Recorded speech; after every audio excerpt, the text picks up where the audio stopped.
কখনো কি ভেবে দেখেছেন ইউটিউব বা ফেসবুক কিভাবে আপনার পছন্দের কন্টেন্টগুলোই শুধু দেখায়? এটি সম্ভব হয়েছে শুধুমাত্র মেশিন লার্নিং এর কারণে। ইন্টারনেটের দুনিয়ায় মেশিন লার্নিং অনেক পরিচিত একটি শব্দ। এর মূল কারণ মেশিন লার্নিং শিখে অনেক বড় বড় টেক জায়ান্ট কোম্পানিতে জব পাওয়া সম্ভব। আসসালামু আলাইকুম, আমি জুবাইর।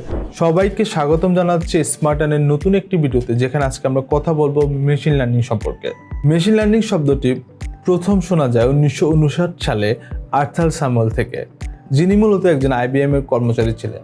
তিনি কম্পিউটার গেমিং এবং আর্টিফিশিয়াল ইন্টেলিজেন্সের অন্যতম অগ্রগামী।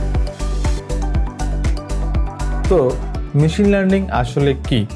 মেশিন লার্নিং AI বা আর্টিফিশিয়াল ইন্টেলিজেন্সের একটি শাখা, যেখানে অ্যালগরিদমকে নিজে নিজে কোনো বিষয় সম্পর্কে শিখতে অথবা কখনো কখনো ডেটা নির্দিষ্ট করে দেওয়া হয়। আপনি যদি ইউটিউব চালান, তখন দেখবেন আপনার হোম পেজে অটোমেটিকভাবে আপনার পছন্দের জিনিসগুলো শো করছে।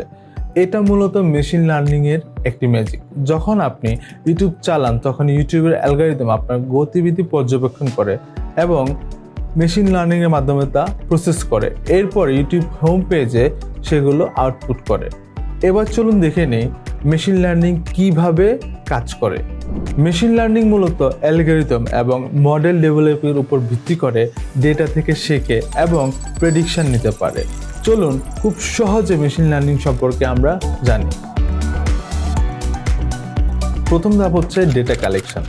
প্রথমে প্রয়োজনীয় তথ্য সংগ্রহ করতে হবে এবং এই তথ্য হতে পারে ছবি, লেখা অথবা নিউমেরিক্যাল কোনো ভ্যালুস। তারপরে প্রসেসটি হলো ডেটা প্রি প্রসেস। তথ্য সংগ্রহ হলে এটিকে ক্লিন আপ করতে হয় এবং অ্যানালাইসিসের জন্য প্রস্তুত করতে হয়। এটি হতে পারে সঠিক ফরম্যাটে ডেটা কনভার্ট করা, ডুপ্লিকেট ডেটা বাদ দেওয়া অথবা মিসিং ভ্যালুসগুলো নির্ধারণ করা। এরপরের স্টেপটি হলো ফিচার সিলেকশন। অনেক ক্ষেত্রে যেসব ডেটা কালেকশন করা হয় তা সব কিছু প্রেডিকশনের জন্য কাজে লাগে না বা লাগানো হয় না। এরপরের স্টেপটি হলো ট্রেনিং ডেটা স্প্লিট। কালেক্টেড ডেটাকে 2 থেকে 3 ভাগে ভাগ করা হয়: ট্রেনিং ডেটা, ভ্যালিডেশন ডেটা এবং টেস্ট ডেটা। এরপরের স্টেপটি হলো সবচেয়ে গুরুত্বপূর্ণ স্টেপ, মডেল নির্ধারণ। বিভিন্ন ধরনের মেশিন লার্নিং মডেল আছে, যেমন linear regression, decision tree, support vector machine, neural network ইত্যাদি। মডেল নির্ধারণ হয় ডেটার নেচার এবং প্রবলেম সলভিংয়ের উপর। এরপরে ধাপটি আসে ট্রেনিং দ্য মডেল। প্রশিক্ষণের সময় একটি মডেল ট্রেনিং ডেটা থেকে ট্রেনিংয়ের মাধ্যমে ডেটার প্যাটার্ন এবং সম্পর্কে শিখে। এটি সাধারণত মডেলের প্যারামিটারগুলোকে অ্যাডজাস্টমেন্টের মাধ্যমে করা হয় এবং যেখানে মডেল প্রেডিকশন এবং অ্যাকচুয়াল টার্গেট ভ্যালুর পার্থক্য কমিয়ে আনা হয় ট্রেনিংয়ের সময়। এটিকে অনেক সময় অপটিমাইজেশনও বলা হয়। ইভ্যালুয়েশন।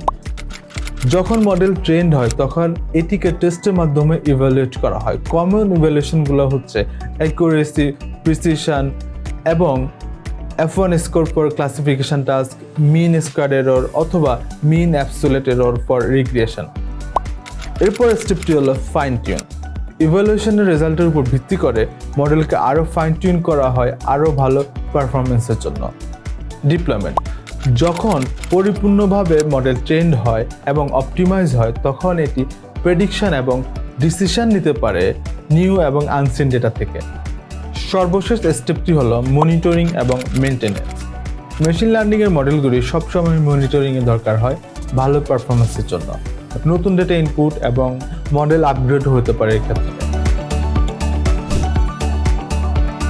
মেশিন লার্নিংকে বিভিন্ন ভাগে ভাগ করা যায়, তবে প্রধানত 4 ভাগে ভাগ করা হয়: supervised machine learning, unsupervised machine learning, semi supervised machine learning এবং reinforcement machine learning. Supervised machine লার্নিংয়ের ক্ষেত্রে অ্যালগরিদমকে আগে থেকেই ডেটা সম্পর্কে জানিয়ে দেওয়া হয়। একটি উদাহরণ দিলে আপনারা খুব সহজেই ব্যাপারটি বুঝতে পারবেন। ধরুন, আপনি একটি অ্যালগরিদমে একটি বিড়াল এবং একটি কুকুরের ছবি দিলেন। এরপর অ্যালগরিদমকে বলে দিলেন কোনটি কুকুর এবং কোনটি বিড়াল। এরপর যদি আপনি একটি কুকুর বা অন্য একটি বিড়ালের ছবি দিয়ে অ্যালগরিদমকে পর্যবেক্ষণ করতে বলেন, তাহলে অ্যালগরিদমটি আগের ইনপুটের সাথে বৈশিষ্ট্য মিলাবে এবং আপনাকে বলে দিবে কোন ছবিটি আসলে কিসের। আনসুপারভাইজড মেশিন লার্নিংয়ের ক্ষেত্রে অ্যালগরিদমে কোনো কিছুই নির্দিষ্ট করে দেওয়া হয় না। এক্ষেত্রে অ্যালগরিদমে প্রচুর পরিমাণে ডেটা ইনপুট দেওয়া হয় এবং অ্যালগরিদম নিজে নিজেই সেগুলো প্রসেস করে। ধরুন, আপনার কাছে 1000 জনের সপ্তাহে কী কী প্রোডাক্ট কিনে তার একটি ডেটা আছে। আপনি যদি ওই 1000 জনের ডেটা অ্যালগরিদমে ইনপুট করে দেন, তাহলে মেশিন লার্নিং আর্টিফিশিয়াল ইন্টেলিজেন্স আপনাকে জানিয়ে দিবে মানুষ কোন প্রোডাক্টটি সবচেয়ে বেশি কিনবে। এই ধরনের মেশিন লার্নিং বিজনেসের ক্ষেত্রে সবচেয়ে বেশি ব্যবহার করা হয়। সেমি সুপারভাইজড মেশিন লার্নিংয়ের ক্ষেত্রে অ্যালগরিদম কিছু ডেটা নির্দিষ্ট করে দেয় এবং কিছু ডেটা অনির্দিষ্ট থাকে। অ্যালগরিদমে যদি প্রচুর পরিমাণে ডেটা থাকে তখন মূলত এই ধরনের মেশিন লার্নিং ব্যবহার করা হয়। যেমন ল্যাঙ্গুয়েজ ট্রান্সলেশন আর্টিফিশিয়াল ইন্টেলিজেন্সে এই মেশিন লার্নিং ব্যবহার করা হয়। ল্যাঙ্গুয়েজ ট্রান্সলেশনের ক্ষেত্রে প্রতিটা সেন্টেন্সের অনুবাদ কী হবে তা নির্দিষ্ট করে দেওয়া সম্ভব নয়, কারণ লক্ষ লক্ষ সেন্টেন্স রয়েছে যা একটি একটি করে কখনোই অনুবাদ করে ইনপুট দিতে পারবেন না আপনি। এক্ষেত্রে সেমি সুপারভাইজড মেশিন লার্নিং ব্যবহার করা হয়। রিইনফোর্সমেন্ট মেশিন লার্নিংয়ের ক্ষেত্রে অ্যালগরিদমকে নিজেই কাজ করতে দেওয়া হয়, তবে কাজ শেষ হওয়ার পর শুধু বলে দেওয়া হয় কাজটি সঠিক হয়েছে কিনা। এভাবে হাজার হাজার ইউজার থেকে ফিডব্যাক নেওয়ার মাধ্যমে মেশিন লার্নিং কাজ করে। রোবোটিক্সের ক্ষেত্রে এই ধরনের AI সবচেয়ে বেশি ব্যবহার করা হয়। মেশিন লার্নিং কত প্রকার এই বিষয়ে আশা করি আপনার ভালো ধারণা এসেছে। এবার চলুন দেখে নিই মেশিন লার্নিং কোথায় কোথায় ব্যবহৃত হয়। মেশিন লার্নিংয়ের সবথেকে বেশি ব্যবহার দেখা যায় রেকমেন্ডেশন সিস্টেমে। একটু আগে আমরা ইউটিউবের একটি উদাহরণ দিয়েছিলাম, তবে শুধু ইউটিউবে না, ফেসবুক, গুগল, নেটফ্লিক্স ইত্যাদি প্ল্যাটফর্মে এই ধরনের মেশিন লার্নিং ব্যবহার করা হয়ে থাকে। বর্তমানে এই ধরনের AI আরও উন্নত হচ্ছে এবং ইউজারদের পছন্দ অপছন্দকে ভালোভাবে বুঝতে শিখছে। আমরা অনেকেই গুগল অ্যাসিস্ট্যান্ট, অ্যালেক্সা, সিরি ইত্যাদি ব্যবহার করি। এগুলো আসলে এক একটি মেশিন লার্নিংয়ের মাধ্যমে গড়ে ওঠা AI।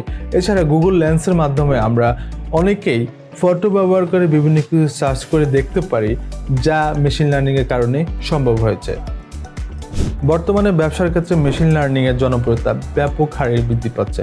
ফেসবুক, ইউটিউব চালানোর সময় আপনি যদি খেয়াল করেন, আপনার যে জিনিসটি দরকার সাধারণত সেটিরই অ্যাড শো করছে। এটি মূলত করা হয় মেশিন লার্নিংয়ের মাধ্যমে। আপনি মোবাইলে কী করছেন সেই ডেটাগুলো বিভিন্ন কোম্পানি কালেক্ট করে এবং তারা মেশিন লার্নিং ব্যবহার করে নির্দিষ্ট কাস্টমারের কাছে অ্যাড শো করায়। এর ফলে সেলস বৃদ্ধি পাওয়ার সম্ভাবনা বাড়ে। আমরা ফেসবুক, টুইটার সহ বিভিন্ন ধরনের সোশ্যাল মিডিয়া চালাই। এসব সোশ্যাল মিডিয়ায় ব্যাপকভাবে মেশিন লার্নিং ব্যবহার দেখা যায়। বিশেষ করে ইউজারদের ধরে রাখার জন্য মেশিন লার্নিং সোশ্যাল মিডিয়াতে প্রচুর পরিমাণে ব্যবহার করা হয়। যেমন আপনি যদি ফেসবুক চালান, দেখবেন আপনার পছন্দের কন্টেন্টগুলো শুধু আসবে। এগুলো শুধুমাত্র মেশিন লার্নিংয়ের মাধ্যমেই করা হয়। ভবিষ্যতে নতুন টেকনোলজি গড়ে তোলার জন্য মেশিন লার্নিং ব্যবহার করা হয়। বিভিন্ন ধরনের সায়েন্টিফিক রিসার্চ, সেলফ ড্রাইভিং কার, রোবোটিক্স ইত্যাদি ক্ষেত্রে মেশিন লার্নিং সবচেয়ে বেশি ব্যবহার করা হচ্ছে। আশা করি মেশিন লার্নিং সম্পর্কে আপনারা খুব ভালো একটি ধারণা পেয়েছেন। এছাড়া আপনাদের যদি কোনো কিছু জানার থাকে মেশিন লার্নিং সম্পর্কে, অবশ্যই কমেন্টে জানাবেন। আজকের মতো আমি জুবাইর বিদায় নিচ্ছি। দেখা হবে নতুন কোনো ভিডিওতে। ততদিন পর্যন্ত সবাই ভালো থাকুন, সুস্থ থাকুন এবং স্মার্ট আর্নের সাথে থাকুন।